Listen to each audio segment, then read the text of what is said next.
The Maximal Life is held by grateful hands. Hi everyone, Mazen here, and welcome to the Maximal Life.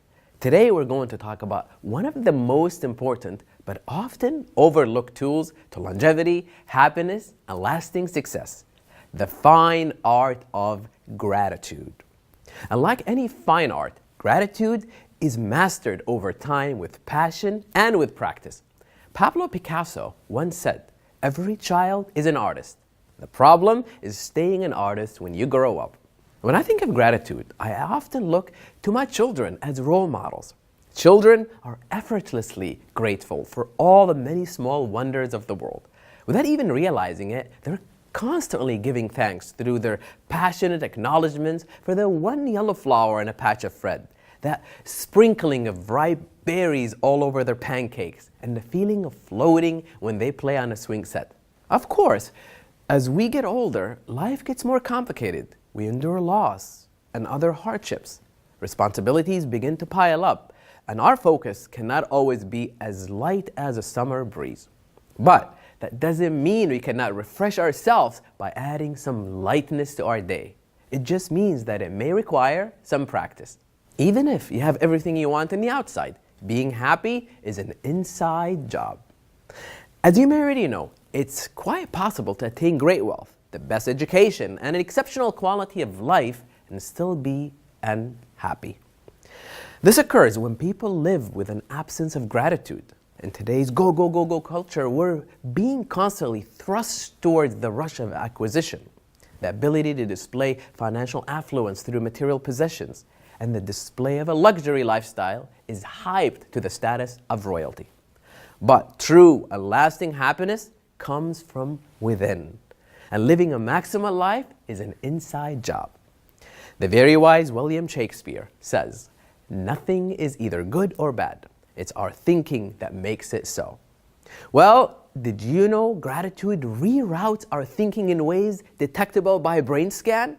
Our thoughts are our teachers. And among all the human emotions, brain scans show us that gratitude appears to be the one that most effectively produces happiness. We can choose thoughts of love and appreciation and seek the gifts in our challenges, or we can dwell on the difficulties and be sure to find more. This is real science, not a whimsical flight of fancy. When we express gratitude, a part of our brain fires in the left prefrontal cortex. The brain scans correlate with contentment, meaning, and self-worth. From the perspective of neuroscience, expressing gratitude is the quickest way to reroute our emotional state from stress, sadness, and discontent. Contrary to what we may see, hear, or read in the media and the news, the human brain is wired for empathy, compassion, love, and gratitude. Perhaps this is why the art of gratitude seems to come so effortlessly to our children. There is a special kind of science in the practice of expressing gratitude. It raises our consciousness, recharges our energy, enhances our self-worth, and strengthens our resolve. The practice of gratitude can even speed up physical healing from injury or illness, as it links up directly to the part of our brain that stimulates both physical and mental resilience.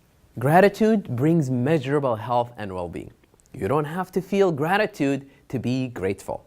I like how Joseph Fort Newton put it when he said, "We cannot tell what may happen to us in the strange medley of life, but we can decide what happens within us, how we take it, what we do with it, and that's what really counts in the end." I love this quote because it reminds me how much easier it is to practice gratitude when things are going my way.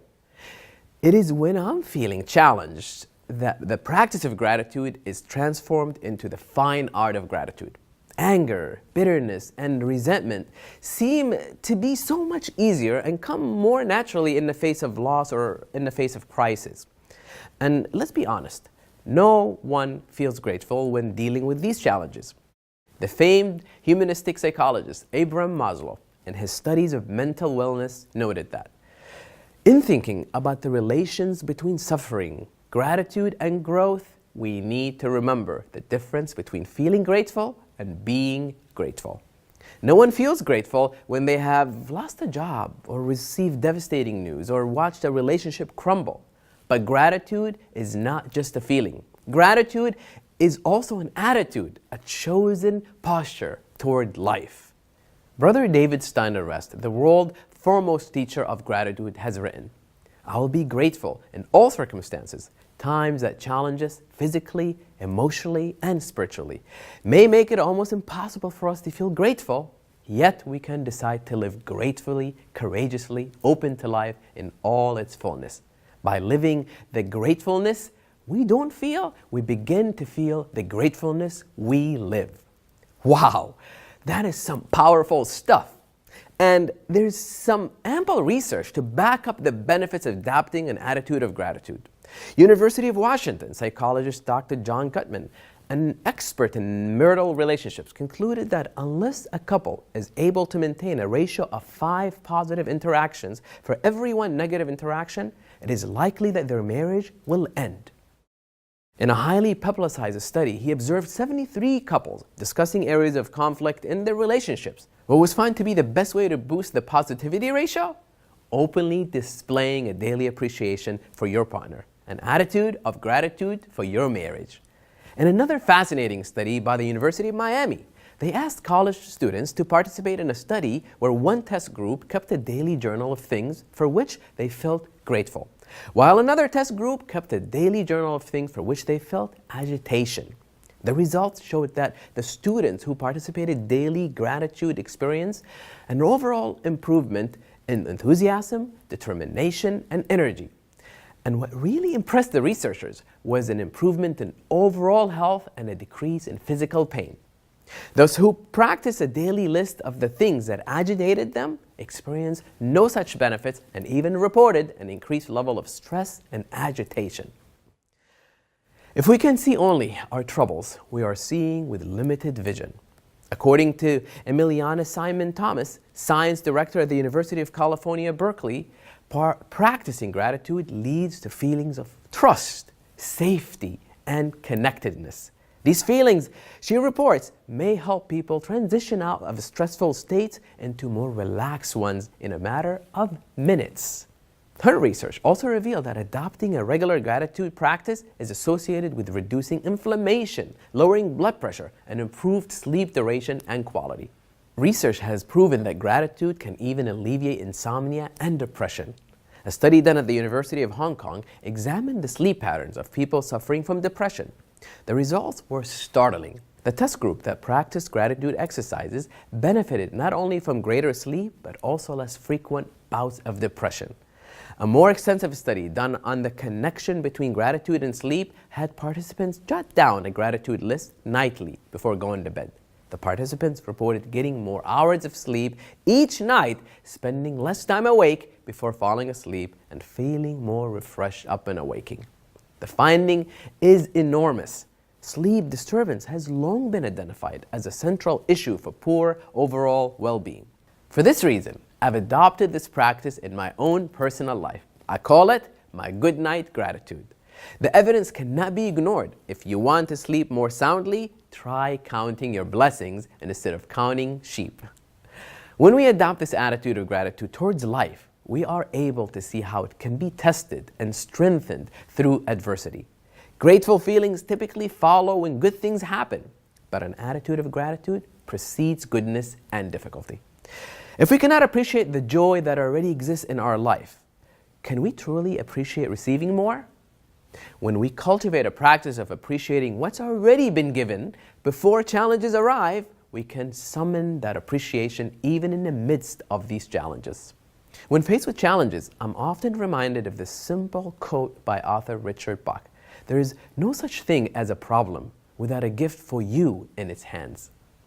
How to cultivate a lion-hearted and deep-rooted attitude of gratitude. In my research and self-experimentation, I've discovered that the foundation of an attitude of gratitude seems to be rooted by 2 major attributes: humility and humor.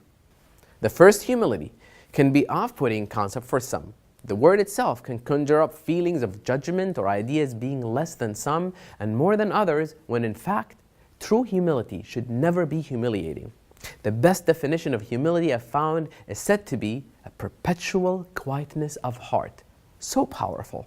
A perpetual quietness of heart, which to me means an unshakable foundation of strength.